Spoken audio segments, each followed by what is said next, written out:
Alors, c'est pas du tout cette vidéo que j'avais prévue, mais c'était dans ma liste. Vraiment, c'est dans ma liste. Et donc, je veux te parler de ça. Je t'en ai déjà parlé, mais je veux t'expliquer et te faire un petit retour d'expérience sur une fois où ça m'a fait gagner beaucoup de temps. J'ai déjà fait une vidéo au sujet des accessoires qui m'aident à monter plus vite, parce que quand c'est ton métier ou quand tu as envie de performer et de te concentrer sur ta narration, ton racontage d'histoire, t'as pas forcément envie d'être en train de chercher les touches sur ton clavier. Tout simplement, tu as envie d'aller vite, tu as envie d'avoir des accessoires qui te permettent d'aller vite. Et ça te permet d'aller vite. C'est un clavier avec les raccourcis dessus. Tu l'as déjà vu, je l'ai déjà montré dans plusieurs vidéos. Je t'ai déjà expliqué dans les formations sur DaVinci ou dans d'autres vidéos comment ça marche pour programmer un clavier. Et du coup, je vais répondre à 2-3 questions parce que depuis, on m'a posé pas mal de questions. Donc, je vais répondre à ces questions et après, on parlera de ça. Le clavier en soi, il est comme tous les autres claviers d'ordinateur qui existent. Tu peux le brancher à un Mac, à un PC et tu appuies sur A, ça fait un A. Sauf si c'est un clavier QWERTY comme le mien, puisque le mien il est en QWERTY. Donc jusque-là, tout va bien, c'est un clavier standard. La seule différence avec un clavier standard, c'est que tu choisis ton clavier, ton type de clavier, tu le commandes, ou tu prends un skin, donc ça se met dessus, c'est un truc en silicone qui cache ton clavier. Ça marche beaucoup avec ces claviers-là. Voilà. Et donc du coup, ce skin, tu le mets par-dessus et ça te permet d'avoir les touches qui correspondent à ton logiciel. Donc pour le coup, ici, c'est à vide, puisque là, on a les raccourcis d'Avid, on a le raccourci aller au point in, aller au point out, aller à l'intersection, aller à l'autre intersection, etc., etc. Mais c'est des raccourcis que tu retrouves sur tous les logiciels. Ils existent sur tous les logiciels, ces raccourcis, ils sont standards. Maintenant, celui-ci, le layering ici des raccourcis, des couleurs et tout, c'est à vide. Alors bien sûr, ça existe aussi pour DaVinci Resolve, ça existe aussi pour Premiere, ça existe pour After Effects, ça existe pour Nuke, bref, ça existe pour tous les logiciels quasiment. Et comme je te disais, tu as l'option d'acheter soit un clavier comme ça, donc tu remplaces ton clavier existant par un clavier spécial, soit tu achètes ça. Le Graal. Pareil, ça on en a déjà parlé. Et ça, tu vois, ça n'a rien d'extraordinaire. C'est juste une couche de silicone avec les touches imprimées dessus. Encore une fois, tu vois que c'est les touches David. Et tu le fous sur ton clavier et bim, maintenant ton clavier est transformé en clavier avec les raccourcis de montage affichés. Donc ça, c'est la théorie, c'est des claviers, on en a déjà parlé. En gros, comment ça marche? Tu branches le clavier, tu tapes ce que tu veux, c'est un clavier standard. S'il est en QWERTY, tu peux utiliser en AZERTY en changeant dans ton ordinateur, c'est pas un souci. Et ensuite, c'est le mapping que tu fais dans le logiciel de montage sur tes raccourcis. Donc par exemple, tu veux que le A, ce soit faire une coupe, et bien le A, c'est faire une coupe. Donc du coup, si tu as pris un clavier comme ça avec les raccourcis de DaVinci Resolve, mais que ici, tu mets pas les raccourcis de DaVinci Resolve, bah, tu auras des points de repère qui correspondront pas aux raccourcis. C'est... Tu vois, c'est pas terrible. Cela dit, tu auras quand même des points de repère. Moi, par exemple, la moitié des raccourcis que j'ai sur ce clavier ne correspondent pas. Parce que mes raccourcis, je les fais dans chaque logiciel avec les fonctions et les lettres que j'aime bien. Voilà, donc c'est mon truc favori. Je fais pareil sur tous les logiciels et ça marche sur tous les claviers. C'est-à-dire que là, sur mon ordinateur, je peux brancher ce clavier ou n'importe quel autre clavier et ben, du coup, j'aurai mes raccourcis pareil, puisque c'est le logiciel qui gère les raccourcis. Maintenant, on va parler de ça. Tout simplement, je t'en ai déjà parlé, tu sais à quoi ça sert. C'est en gros un clavier attribuable, c'est-à-dire que ici, toutes les touches, voilà. Donc ici, tous les trucs noirs peuvent être une touche. Il y a 80 touches au total, il y en a qui font que 3 touches, il y en a qui font 60 touches. Tu fais ce que tu veux. Tu as un petit logiciel et tu peux le programmer comme ça quand tu appuies sur 1 ici, il fait exactement ce que tu lui as dit de faire. Moi, en temps normal, je l'utilise pour faire des raccourcis, genre ouvrir un logiciel, genre voilà, des trucs pas spécialement particuliers. Quand je suis chez moi, à mon ordinateur, c'est surtout pour faciliter certains trucs du style tous mes raccourcis de navigateur ils sont là, j'ai pas besoin d'aller ouvrir le navigateur, j'appuie, ça ouvre le navigateur, ça ouvre la bonne fenêtre et ça me log. Très pratique, très rapide, très simple à programmer. Maintenant, tout ça, ça change quand je suis au travail, parce que quand je suis au travail, que je travaille sur Avid, DaVinci, Premiere ou je ne sais quel autre logiciel, j'ai besoin simplement de pouvoir être rapide parce que là, il y a quelqu'un qui me paye, qui me donne de l'argent pour que je travaille. Et moi, j'ai besoin de pouvoir exécuter les tâches le plus rapidement possible.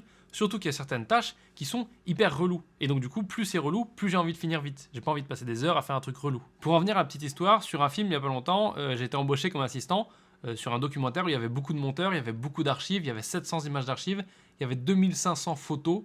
Je peux pas te dire ce que c'est, mais je peux te dire qu'il y avait beaucoup de travail. On était 2 assistants parce qu'il y avait vraiment beaucoup de travail. Et du coup, un des trucs qu'on avait à faire, c'était de renommer, de classifier, de ranger, de répartir dans des bins, dans des chutiers différents, toutes les photos, donc les 2500 photos, plus les doublons, donc au moins 3000, et les 700 images d'archives qui arrivaient comme ça dans des disques, bim, voilà, et maintenant il faut tout trier, etc., etc. En soi, que tu aies ce clavier-là ou n'importe quoi, c'est déjà une tâche qui est monstrueusement énorme. Pour te donner un peu plus de contexte et rentrer plus en détail dans cette tâche, il faut que tu comprennes ce qu'on devait faire. On devait donc prendre les images, les regarder, voir quel personnage était dedans pour le documentaire, et comme ça, on devait mettre des mots-clés à ces images pour pouvoir les retrouver. L'objectif étant que quand un monteur a besoin de l'image avec Zoé, Bernard et Jean-Michel, il puisse taper Jean-Michel dans son bin, n'importe quel logiciel, ça marche, et trouver tous les trucs avec Jean-Michel. Mais des fois, les personnages, ils sont plusieurs dans une seule image, donc tu dois mettre tous les trucs. Et bien sûr, comme ça, c'est pas assez compliqué, on devait aussi mettre les lieux, et les époques, et les dates. Autant te dire que ça fait beaucoup de trucs. Pour ceux qui s'interrogent sur la manière de faire ça, d'un point de vue logiciel, c'est pas très compliqué. Tu dois juste créer des métadatas pour des fichiers, puisque les rushs qui viennent de l'INA, qui sont des images d'archives d'il y a 30, 20 ans, 50 ans, ne sont pas, comme dans une caméra, ils sont pas formatés, il n'y a pas telle date, etc. Donc tu dois reporter toutes les informations dans le logiciel de montage, dans les métadatas. Il n'y a pas d'autre solution, c'est comme ça. Donc soit elles te sont fournies par un documentaliste, soit toi tu dois te renseigner sur le sujet, etc. etc. Mais d'un point de vue logiciel, c'est comme ça que ça fonctionne. Donc si on suit cette logique, tu dois rentrer dans ton logiciel des tonnes et des tonnes d'informations, que ce soit des mots, des lettres, des chiffres, des trucs, comme ça, c'est chiant, sur un clavier, tu dois taper pendant des heures, et au bout d'un moment, t'en as marre. Donc ce que j'ai fait, c'est que j'ai utilisé mon petit outil magique en lui disant, ici, ce sera Zoé, ici, ce sera Jean-Michel, ici, ce sera Hubert, Georges, je sais pas quoi. Et donc du coup, à chaque fois que j'avais besoin de rentrer un metadata ou le nom d'un personnage, je cliquais sur sa case pour rentrer le metadata, et j'appuyais sur Jean-Michel, Bernard, Josette, voilà, ce que tu veux. Donc tu vois, vachement pratique, parce que maintenant, au lieu d'écrire toutes les lettres pour Bernard sur mon clavier, j'ai plus qu'à appuyer sur une touche et ça écrit Bernard automatiquement. Ce genre de matériel, c'est compatible avec les PC et les Mac. Le petit logiciel est différent sur le Mac et sur le PC. Et d'ailleurs, il n'y a pas que cette version. Parce que ça, celui-là, je l'ai acheté aux États-Unis. Il y a d'autres versions plus simples que tu peux trouver en France et qui vont coûter beaucoup moins cher. Il y a même des trucs comme ça qui sont des trucs de gamer, qui sont très faciles à programmer.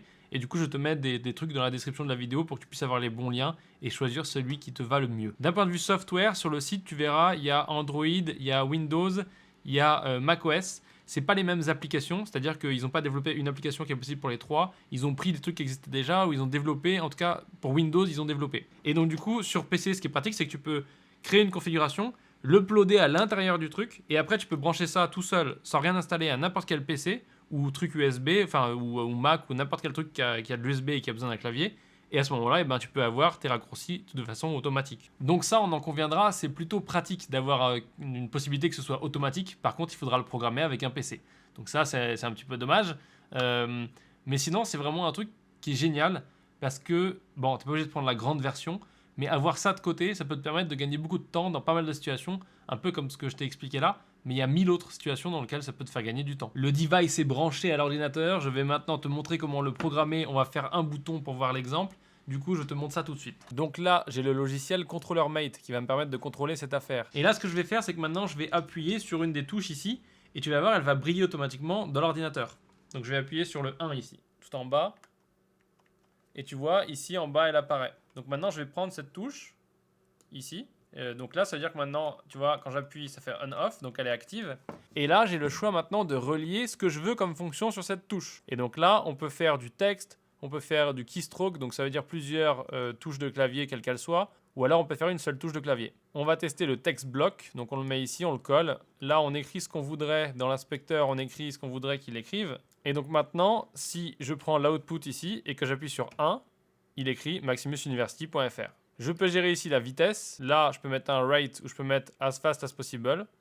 Et là, quand je réappuie, tu vois qu'il écrit super vite. Donc, si je te concocte 2-3 trucs et je vais te montrer quand j'appuie sur plusieurs touches que ça fait les plusieurs trucs, mon bouton 1, 2, 3 vont écrire mes 3 lignes. Donc, bouton 1, bouton 2, bouton 3.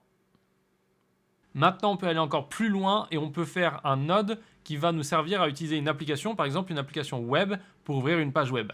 Donc, moi, je veux une URL ici. Donc je rentre mon URL et maintenant que j'ai rentré mon URL, j'appuie sur 4 et voilà, il arrive sur le site que j'ai demandé. Cette vidéo était totalement sponsorisée par Maximus University.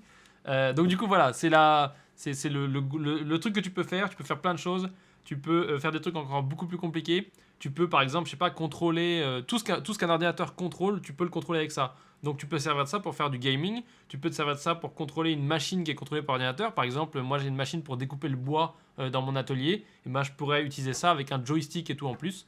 Sur leur site, il y a plein de possibilités, il y a plein de trucs. Et encore une fois, ça, c'est pas le seul truc qui existe. C'est la fin de cette vidéo. J'espère que ça t'a plu. J'espère que tu as appris des trucs en plus. C'est pas vraiment une vidéo sur la création. Encore une fois, je pense que c'est bien d'avoir les bons outils parce que tu sais qu'un bon créateur, il passe pas beaucoup de temps à chercher le meilleur truc, le meilleur outil, etc. Il passe surtout beaucoup de temps à créer.